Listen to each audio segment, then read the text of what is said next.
Hello everyone, welcome to our second performance edition of Qahwa with Google. My name is Celine and I'm the search product lead at Google MENA. In today's exciting search session, I will take you through best practices on how you can capture value with AI-powered search solution while ensuring your account structure is AI ready. Later in this session, I will be joined by our MENA Pmax lead to discuss further how search and Pmax work well together, known as the ads power pair. We have heard many concerns from you directly, and we want to address the most frequently asked question related to search and Pmax. We have a packed agenda for today, so let's get started. Starting with our first item in our agenda, let's discuss how you can transform your search account structure in 3 main actions. In this new AI era, Google search solutions are evolving as well. As a result of this, we strongly recommend adjusting your search structure to be AI ready by simplifying your account. We know changing account structure is daunting, complex, and not necessarily a priority for advertisers and agencies. The ABCs aim to provide a digestible introduction to Google best practices so you feel like you can easily take action. But first, why is a simplified account structure beneficial? It can drive better performance through machine learning. A simplified account structure means larger volume ad groups, which in turn allow machine learning-based solutions to learn even faster and deliver better performance. Yet, I should note here that it is true smart bidding can work with any structure, but there are some automated products that learn only from ad group level data, like RSA, which means larger volume is crucial to improving their performance. In general, Google AI works best with as much aggregated data as possible and minimal constraint. That way, it can use all available signal to find customers that are most likely to convert. Now let's zoom into the ABCs of account structure. First, align your account structure with AI by moving single keyword ad groups into themed ad groups. If traffic is segmented, smart bidding can be less efficient because it's trying to optimize for multiple targets of different segments instead of just one. By guiding smart bidding around optimizing for a single target, Google AI is able to find the most conversion within your single target instead of trying to hit separate goals and possibly performing worse. Second, bring all match types of your themed ad group into one ad group, then simplify by just using broad match. In our next section, I will deep dive into broad match further, as there are many changes happening in this space.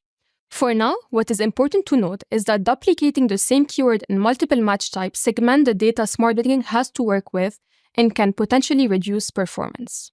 Remember, there is no additional benefit to having multiple match types. Broad match reaches the same searches as exact and phrase plus any additional emerging and potential queries.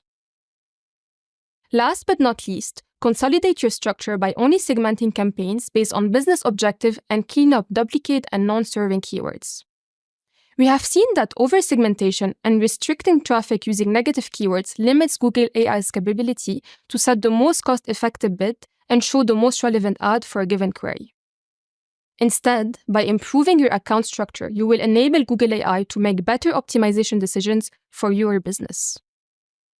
I hope these 3 steps will help you adjust your account structure to be AI ready. I also want to complement the ABCs with an important guiding principle for when you are setting up a search campaign. As mentioned, keyword theming and creative relevance help Google AI create the best search ad combination and get you conversion. When setting up your ad groups, ask the following question. First, do this keyword share the same budget and target? If so, they should be in the same campaign. Second, do this keyword share the same landing page and creative themes? If so, group them into the same ad group. I want to leave you with a couple of things that are good to know about restructuring accounts. First, smart bidding trains on all data in your account so new campaigns are not starting from zero, because the account will use the performance data that has been stored so far at query level for that domain. It's always wise to restructure in parts, maybe doing different batches of campaigns or even account. This way, you validate the learnings and ensure performance continuity by minimizing disruption. Second, don't focus too much on quality score. It's a good indicator of relevance between a keyword and the ads inside the ad group, but it doesn't show you the full picture. as it doesn't consider things like ad extensions or keyword match type. What matters is the relevance between the query and the creative and landing page. That's not what quality score measures because this is determined in real time for every auction, regardless of what the keyword's quality score is. Moving on to our second item in the agenda, and my personal favorite topic, AI-powered broad match. We've invested a lot of engineering efforts to make this feature better, more relevant, and useful to help you capture users' demand efficiently and within your profitability limitations. Now, there is no need to have hundreds of keywords in your ad accounts. But before getting into it, let's take a step back to better understand where this product fits into your search strategy. And for that, we need to understand how users are searching. Today, the way people find information was never meant to be constrained in a search box. They are embracing all of the new ways to search like voice, text, circle, and much more. And thanks to multi-search, they are able to combine this input to express themselves. Like this example of searching with an image of a dress but asking for it in green. As a result, consumer queries have never been more complex. Specifically on Google Search, out of the billions of Google searches every day, more than 15% of them have never been seen before. With that in mind, understanding searches better than ever before is critical. And this is where broad match can play its role. Let's take a look at some key moments in the evolution of broad match. First, Google's investment in large language model improved broad match understanding of intent and human language. Second, broad match was further developed to work better with smart bidding and responsive search ad, both powered by Google AI. Finally, broad match now also takes into account a new set of signals that are not available with exact or phrase match to ensure searches are relevant to your business, such as recent search activity and predicted performance. You can actually find on the screen the new set of signals added to broad match alone to help you drive better performance. Now I want to anticipate one of your main concerns. We heard many times from advertisers and agencies that you need exact and phrase match to control where queries match to in your account. As a result, we introduced AI-based keyword prioritization. This backend feature uses large language models to better distill the relevance between queries and ad group. If no identical keywords exist in your account, this helps matching the query to the most relevant keyword in your account when you are using broad match. Broad match will cover all queries that are matched through your exact and phrase, yet this development ensures that the queries is routed to the most relevant place in your account. So what is the uplift you can expect? We are seeing 35% more conversion when upgrading from exact to broad match while using smart bidding. This is actually impressive. Before we move on to our next section, we have an implementation guide to help you properly implement broad match in your search account. You can as well simply scan the QR code on the screen. I really hope you find this useful. Let's explore our third section from today's session, creative excellence. As many of you are aware, Ad Strengths is a tool designed to help you optimize the performance of your ad. The higher your ad strength, the better it will perform.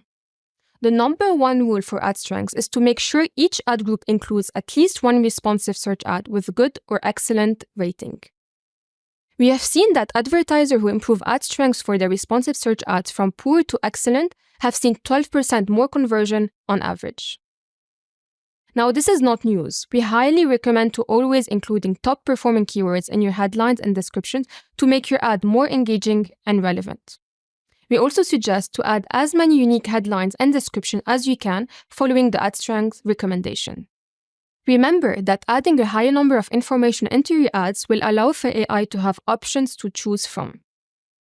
On the other hand, today's consumer wants visual, browsable, and snackable search experiences, and we are committed to helping you creating compelling ads. We have a vast variety of asset types to choose from, such as images, business name, business logo, and much more. The variety of asset types will show more helpful information about your business from the ad. In fact, we have seen that advertisers that shows a business logo and name with their search ad see an average of 8% more conversion at a similar cost per conversion. This is actually quite big. Lastly, we know that effective creatives are another way to delight consumers and optimize campaign performance. As a result, we've launched our latest creative AI tool for RSAs called Automatically Created Assets, or ACA. ACA improves the relevance of your RSAs by automatically tailoring your ads to a given user search query using GenAI, from new headlines and description that are extracted from your landing page or existing ads within their account. By now, we've covered the core topics to help you capture demand with Search AI. To finalize, I want to address some frequently asked questions that I hear often from my clients. So let's get started. So one question that we get a lot is this one. Will my quality score be lower when using broad match keyword? The quick answer is no. Quality score is based on historical impression for exact searches of your keyword. Therefore, changing keyword match type will not impact quality score. Quality score is a diagnostic tool based on the historical impressions on the exact searches of your keyword. For example, if all settings are equal, the broad match keyword running shoes and exact match keyword running shoes in bracket will have the same quality score. If your broad match keyword running shoes matches to the search shoes for running, that doesn't factor into quality score. So here is another fair question related to brand limitations. I have strict brand guidelines for my brand terms. How do I ensure broad match does not show on irrelevant or non-branded queries? First of all, I want to address an important part of this question related to irrelevancy. Broad match in combination with smart bidding is able to identify performing traffic and avoid non-performing traffic. We recommend to only use negative keywords for traffic that's against your brand guidelines regardless of performance, and adjust targets to improve performance. Now, to answer the question, we understand that you may not have been able to use broad match for your branded search campaign in the past because of specific brand needs. For example, needing to ensure your brand campaigns don't include any non-brand traffic. And we have a solution. You can now use brand restrictions for broad match, which is a campaign-level opt-in feature. Brand restriction will limit your broad match traffic to only serve on searches that include the brands you select or products that are related to those brands. To close off, remember, you are the marketeer, AI is the enabler. For all that it can do, AI cannot do marketing, and you are in the driver's seats to create real value and drive growth. That's it from me. I hope you found this session useful. And now, join me and Maureen for the Q&A session. Hey everyone! We're really excited to talk about the notorious power pair today of Search and Pmax. As a Pmax specialist for MENA, I get a lot of questions about how to use Pmax and Search together, and therefore we decided to do a dedicated video for you today. I also get a lot of questions on this topic too, and so we have gathered the most frequently asked question for you. So let's get started. Let's get started and dive right in. What's our first question? Let's get into the first question. Here it is. Since Pmax covers search, should advertisers pause their search campaign? And is it recommended to run generic and branded search campaign at the same time as Pmax? That's a great question. So the short answer is no. You should absolutely not pause your search campaigns when starting Pmax. Performance Max complements your search campaigns to drive incremental performance across all of Google's inventory. When a user types in a search query and you're bidding on a keyword that exactly matches that specific query, then your search campaign will always trump your Pmax campaign.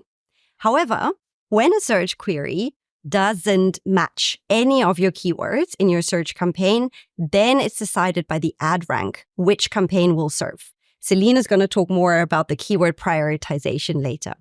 This adds power pairing of Search and Performance Max is truly the best way to help you maximize conversions and connect with customers across all of Google.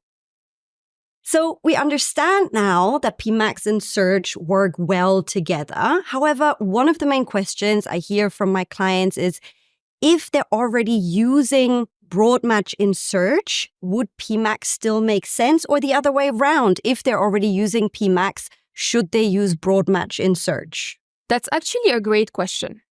In short, broad match should be used as your core superset covering all queries that other match types would capture and much more, while Pmax should be layered on top to fill in the gaps and help you drive incremental conversions. Now, the benefits of using broad match with Pmax are three main things. One, it offers a wider reach. Broadmatch actually helps you capture queries beyond Pmax AI capability to reach new audiences. Second, you can get deeper insights since you are managing individual keywords and can track their performance for optimization opportunities. And third, it helps you discover new performing keywords that could be used for future campaigns on both search and Performance Max. Now, overall, think about it. Using both products together allows you to take advantage of the best of Google's AI to help you drive better performance. Now we know that Search Broadmatch and Pmax work well together. Now we still get some feedback from advertisers on their strict brand guidelines. So the question we often hear is, how can I stop Performance Max from serving on my branded queries, which are already covered by my branded search campaigns, Maureen? That's a great point. So brand safety is a big priority for us, of course. In general, if you're covering your brand keywords in your search campaigns, you don't really have to worry about this. But just to be on the safe side, here are the options. The first one is exclude a brand list in Pmax. You can find this option in your campaign settings. It's called, surprise, surprise, brand exclusions. You'll need to create a new brand list, most likely, which you can then exclude here. Brands can include companies, services, and products in these brand lists. The second option is negative keywords. Yes, you heard right. It's possible to add negative keywords to a Pmax campaign. However, you'll need to ask your account manager to do this for you. So this is usually a good option if brand lists aren't approved or isn't a viable option for you. As we're on the topic of keyword overlaps, this next question is very relevant. How does keyword prioritization work when I have search and Pmax campaigns with search themes running in parallel? This is actually one of the most frequently asked questions that I get from advertisers and agencies. Oh, is it? Okay. So let's address this question using a step-by-step approach. Let's assume someone is looking for a skydiving license. The identical exact keyword skydiving license in bracket in the search campaign is prioritized over any other broad or phrase keywords or even your Pmax campaign. Okay. The next priority would come for your phrase and broad match keywords or Pmax search themes that are exactly identical to their search. So what we're saying is that if you have an identical keywords in your account, it will be prioritized. Now, if you don't have identical keywords, but you have multiple broad match keywords and search themes that could be eligible, we've introduced a new layer of prioritization based on relevance. It's called AI-based keyword prioritization, which is a back-end AI agent to help you determine the most relevant ad groups for this query. Last, if you have multiple search keywords and Pmax search themes that are equally relevant, ad rank will determine prioritization, which is very important. To help you further, please make sure to scan the QR code on the screen for more details. Now that we've covered the key points on how keyword prioritization works between search and Pmax, what would be interesting to understand is, if an advertiser is only running search right now, what kind of performance should they expect from their Pmax campaign? And is it worth upgrading their DSA campaign to Pmax? Let us know your thought, Maureen. Yeah, thanks, Celine. So in general, we see the performance of Performance Max somewhere between generic search campaigns and display. So if you're running generic search campaigns, then you can use that as a really good first estimate. Regarding TSA to Pmax, you might be thinking, why change a good system, right? Well, what if I told you that you'd potentially get 21% more conversions by upgrading your DSA campaigns to Pmax by using exactly the same budget you did before? That's worth a test, right? Reach out to your account manager and let's run a formal test. If DSA outperforms Pmax, feel free to stick to it and no hard feelings from our side. Now, taking a step back, and I think this is our final question now, I'm interested in understanding the big picture. What are some of the best practices between running search and Pmax at the same time? That's a great question to recap our session. One thing to keep in mind, there is no one-size-fits-all. But there are 3 essential tips to keep in mind when running both Pmax and search campaign. First, if certain Pmax campaigns are running in separate accounts, ask your Google point of contacts to mark your account as equivalent to ensure no double serving or self-competing. Second, exclude your brand traffic from your Pmax campaign, following the best practices that was shared by Maureen earlier. And finally, make sure to add video asset to your Pmax campaign to potentially drive up to 20% more conversion from non-search inventory and be able to get incremental conversion to complement your search traffic. That's a great way to wrap up our chat today. My 3 takeaways are definitely use Pmax and search, including broad match, together as the campaigns help each other succeed. The second one is if you're currently not running Pmax, you can even use your generic search campaigns as a performance estimate and test DSA versus Pmax to get that 21% uplift in conversions. Lastly, follow the best practices that we mentioned, such as making the accounts equivalent in the backend, adding videos, and excluding branded traffic. I hope this was useful for everyone wondering about the power pair search versus Pmax and how to best use them together. Goodbye for now. Thank you.